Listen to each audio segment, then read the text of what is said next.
Good afternoon. I don't have a clip, but perhaps you can imagine the Netflix introduction noise. Ta-dum. Just play it in your head. So, last year we announced the beginning of a 5-year partnership with Netflix UK, which will see us acquire hundreds of British Netflix programs and films to the BFI National Archive to be preserved as part of our national collection of film and television. Now, this is a voluntary partnership between Netflix and the BFI. We don't have statutory deposit for film and television in the UK, so this is a partnership that we had to work towards together as a national archive on one side, and on the other side with Netflix, a global streaming platform. But we work directly with the division which covers the UK and Ireland for this. This presentation is going to take you through the basis of how the partnership came to be and how we're accomplishing the work that we set out to do when we began pitching this to Netflix. And I want to say from the outset, since the theme of this conference is algorithms, our partnership with Netflix is about preserving their films and television programs as we do with other films and programs in our collections. It does not include attempting to capture the algorithms which serve up suggestions to audiences. It does not include the experience of navigating Netflix. As labelled here, it is about preserving a selection of the programming. So, to understand how we were able to form this partnership, I think it's important to place it in the wider context of the BFI's position within the British film and television industries. The BFI was founded in 1933, and we're a registered charity, but aside from caring for and developing the collections of the National Archive, the BFI acts as an arm's-length body to the British government. We receive a government grant in aid, which partly funds our work, and the BFI enacts government policy within the creative industries. Here you can see an outline of the mission of the BFI, and as you can see, it stretches far beyond the National Archive into film programming, training and skills, education, and industry standards. For example, the BFI diversity standards, which are used for productions which are funded through the BFI, those standards have been adopted by other screen organisations as well. We allocate lottery funds to filmmakers, and we promote British screen culture both nationally and internationally. Through this range of activities, the BFI has developed relationships and supportive partnerships with Netflix in a number of areas, some of which are listed here. Some Netflix feature films have received previews in the BFI London Film Festival, as you can see. Titles which have been supported by the BFI's Filmmaking Fund have been picked up for distribution by Netflix. One example of this would be the Michaela Cole musical, Been So Long. Netflix have supported events for the BFI Film Academy, which provides filmmaking courses for young people aged 16 to 25. And something that I left off the list by accident is the BFI Future Film Festival for young filmmakers, which has also been supported by Netflix. Our certification unit applies a set of criteria to feature films, animation, children's television, and high-end television in order for those productions to be certified as British and to receive tax relief. And all of the kind of high-profile British Netflix productions have been certified in that way. Our cinema, BFI South Bank, has hosted several previews of Netflix series, as well as an exhibition on the fantasy series, The Dark Crystal, Age of Resistance. All of these relationships fostered a beneficial environment for creating a partnership between Netflix and the archive. I think it's important to say as well, these partnerships and relationships are led strategically from the most senior levels of the BFI, in our case by our Deputy CEO, Harriet Finney. As well as the existing relationships that I've outlined, there has been support from the British government. This statement comes from a government white paper, which was published last year. The purpose of that white paper was to outline the government's vision for UK broadcasting, which includes changes to public service broadcasting licenses, but also some proposed changes to rules and standards for streaming platforms. The intention with the white paper is that some ideas will be enacted into policy and law, while others are for consultation. In this statement, the government signalled their support for streaming companies. That's not just Netflix, that is all of the streaming companies, to engage specifically with the BFI National Archive, and this also helped us to forge a partnership. And when the time came to announce that partnership last year, you can see that the Creative Industries Minister paid a visit to the archive to support the relationship as well. This is a very standard picture of people visiting an archive. The work that we do with Netflix does not involve cans of film, but Stephen will get into that.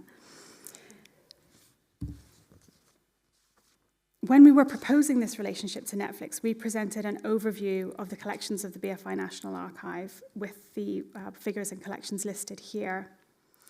In doing this, we wanted to show Netflix the value of having their programs and films alongside the programs and films we've collected since the archive was originally established in 1935. As well as our audiovisual collections, we also have our special collections, which include company papers, scripts, posters, and costume designs, and our library collections. And together, these provide a unique resource for the research and study of the history of British film and television. Although our agreement with Netflix is currently only for moving image material, it was important for us to stress the breadth of our collections and to emphasize that we recognize the role that Netflix has been playing in UK production in recent years, and that we wanted their contribution to British film and television to take its place in the national collection as part of that continuing story.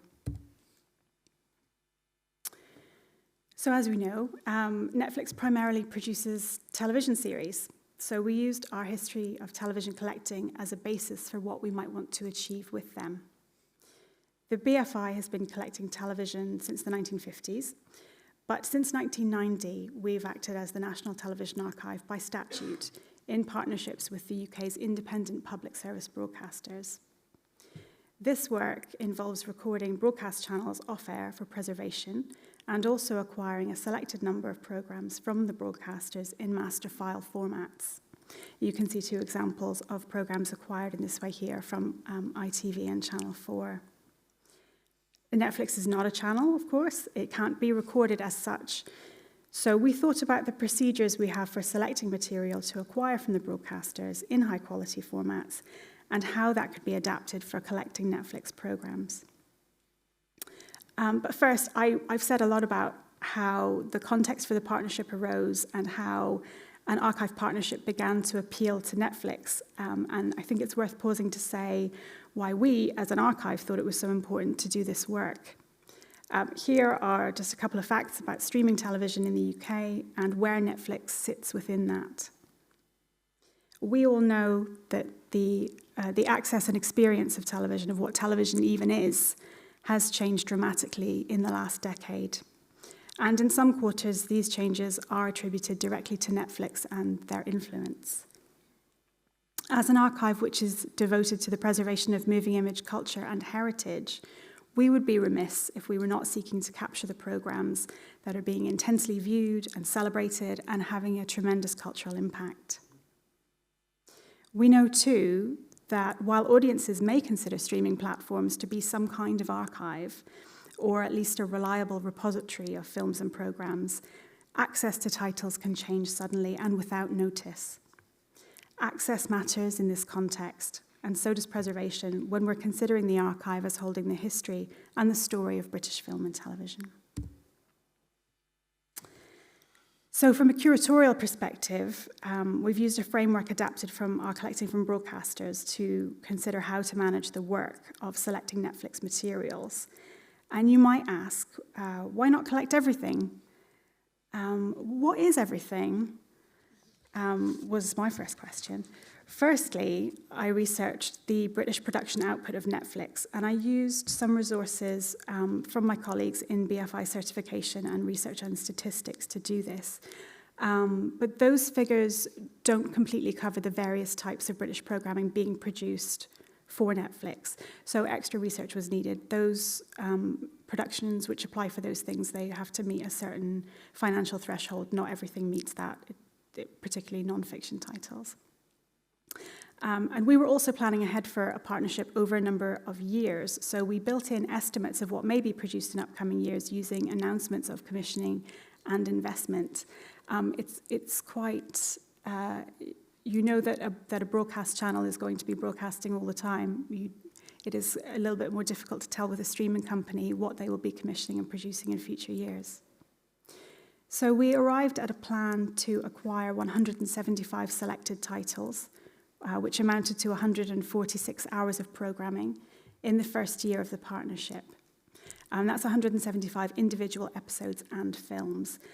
And that does include well-known series like The Crown, Top Boy, and Bridgerton, but also multiple original programs across stand-up comedy, children's television, animation, documentary, true crime, game shows, and natural history. This selection creates a varied and interesting picture of Netflix UK productions, and I believe that was what we needed to capture for the archive. There are some complexities here over what may be considered British programming. We consider productions which are certified as British for tax relief, but not every program, as I said, or production will apply for that. For productions which aren't listed as British in that certification way, we consider British creative input and programs made by production companies based in the UK. Original feature films produced by Netflix are also included in this partnership, and that is partly where the question, when is television a film, comes in. And that is also a metadata question, which Stephen might touch on. It makes sense for us to include feature films as part of the overall picture of the work of Netflix UK, given our collections. And for those selections of those films, I consult my colleagues, our film curators at the archive. What we're trying to accomplish is the acquisition of a range of programming that represents Netflix UK and the cultural impact of British Netflix programming. Now, this is my last slide. It looks a bit like a quiz. Don't worry, it's not a quiz. You may recognize some of these programs. If you do, you probably recognize the one on the top left, which is Sex Education. It's probably the most famous program here.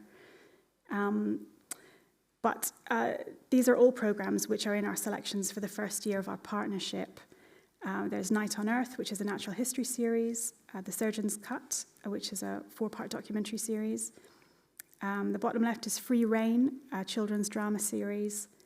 And there's Robin Robin, which is a Christmas animation produced by Aardman. And finally, Mo Gilligan in a stand-up special. Netflix do make a lot of stand-up comedy. So forging a partnership is good, and knowing what you want to collect is good. But I will now hand you over to Stephen to explain how all of this is actually accomplished.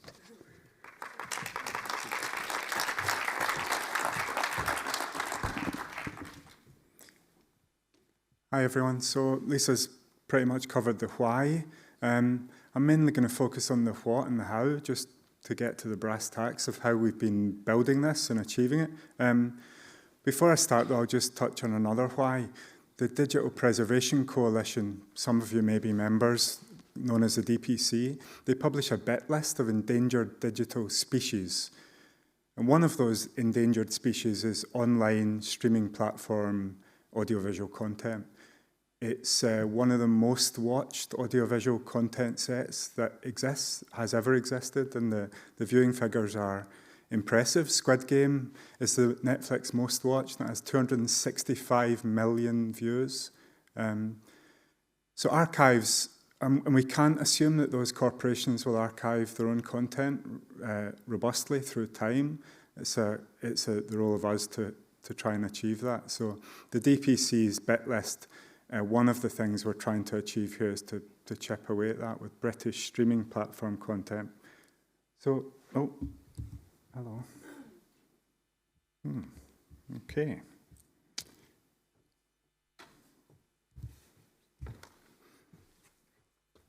There we go. Okay, here's what I'll describe, how we built this workflow with Netflix. I have to say Netflix have been amazing, incredibly helpful and supportive, and technical experts. We started with defining a set of deliverables that would be achievable with Netflix. We quickly learned that they use, we knew this, we quickly confirmed interoperable master format as their file format for their distribution and archiving. So we committed to an IMP. If you want to geek out about IMPs after, come and find me at lunch and we can talk about all the things we've learned about IMPs. They're very complex format, loosely based on the DCP, the Digital Cinema Package. Very excellent things for managing versions and componentizable version control and distribution. We agreed these deliverables. In order of preference, I won't go through it, but we prefer UHD, HDR, and it's all Dolby Vision with Netflix, and then we prefer Dolby Atmos. And we also ask for the accessibility resources, time, text, markup, language, subtitles, etc., etc. We also ask for a quality control report. And what I'll describe is a very light touch quality control by us.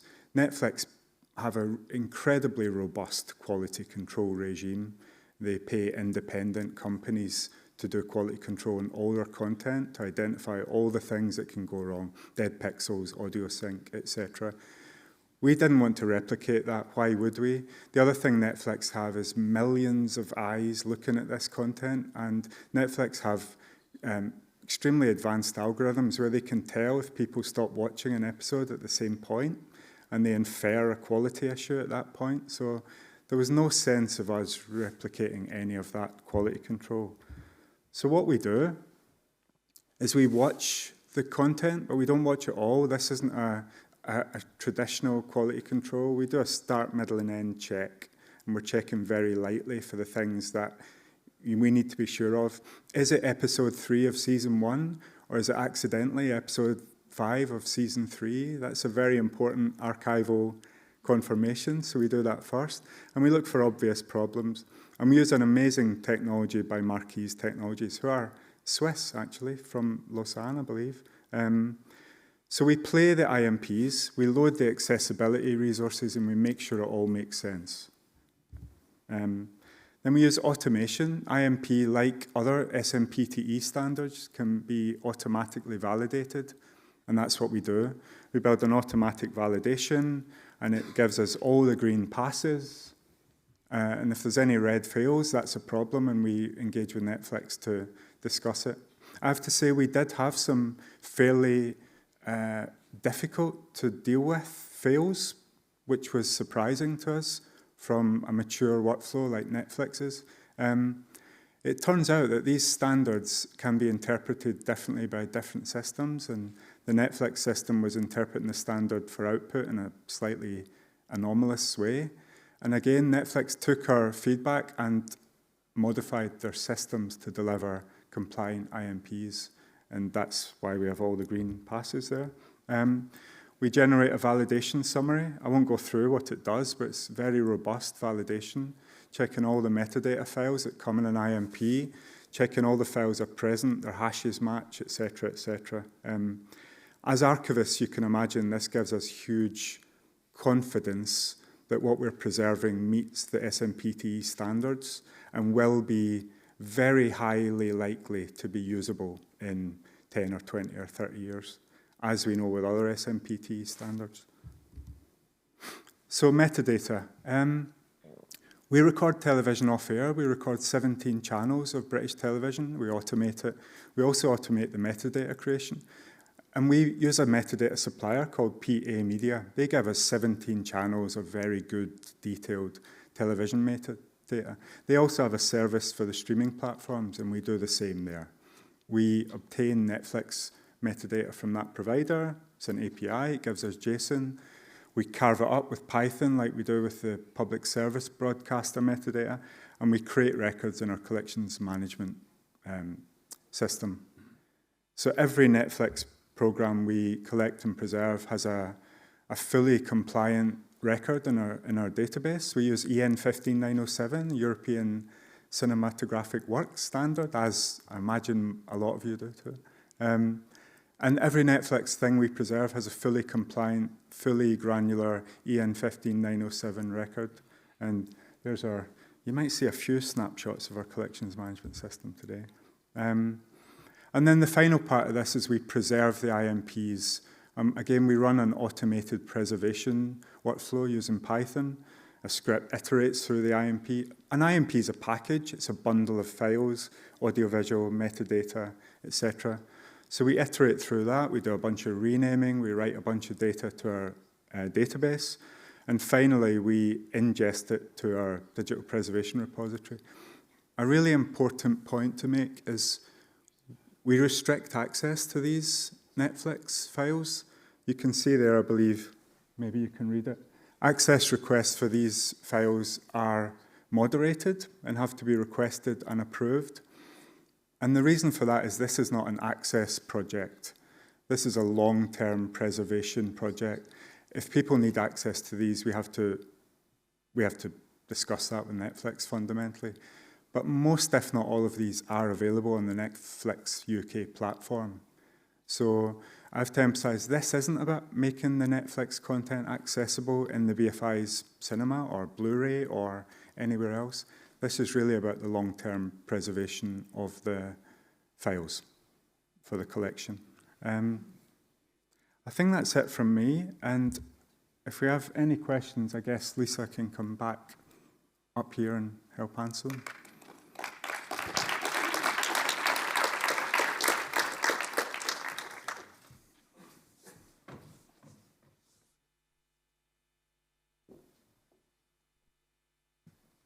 Or if you have questions about IMPs and you want to properly geek out, find me at lunch and we'll talk IMP.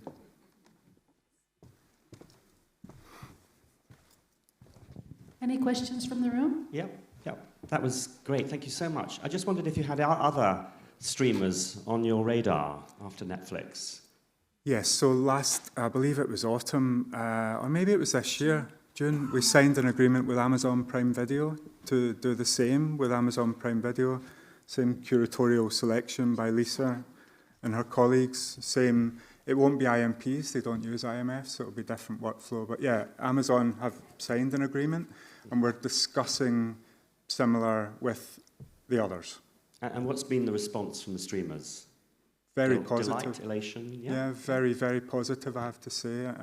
Would you say the same, Lisa? Yeah, definitely. Some of the other streamers have some similar relationships, like the ones I outlined that the BFI has with Netflix, and engagement has been really good. Great, thanks.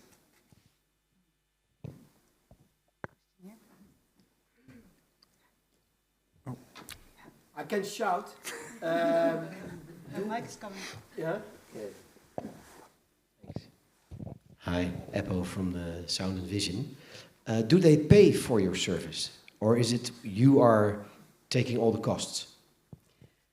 So this is a new activity for us, and it does incur costs, and we have negotiated a contribution towards those costs from Netflix. Okay. May I ask a second question? Yes, you may. Okay, thank you, moderator. I was wondering how many people, because you do the Python yourself? Sorry? The Python coding, you do yourselves or not? Yes, I have a Python developer in my team, and I also do some Python hacking when she's unavailable. But yeah, we have a full-time dedicated Python developer who builds all of our automations for documentation and validation and preservation. And for example, if you go to work with Amazon too, you need another coding, or you... It'll be very close coding. The formats are different, so the validation will be different. But essentially, it's the same workflows. We use microservices, so we build a suite of Python that daisy chain. So we build a validation and a documentation and a preservation and so on. So we just plug in an Amazon microservice instead of a Netflix microservice. So she's a very fast developer. I imagine that's a week probably to swap out the Amazon with the Netflix. Okay, super, thank you. That's great. Any other questions? Yes. Hi. I'd like to share the case of in South Korea. Actually, the Korean Film Archives, they plan to make some policies about film archiving of Netflix, film archiving, streamed film archiving. So they wanted to talk about this subject with Netflix Korea. You know, there are many Korean productions in Netflix, but Netflix Korean is not very interested in this subject. So that's why I'm studying this. So please tell me about more negotiation with Netflix UK.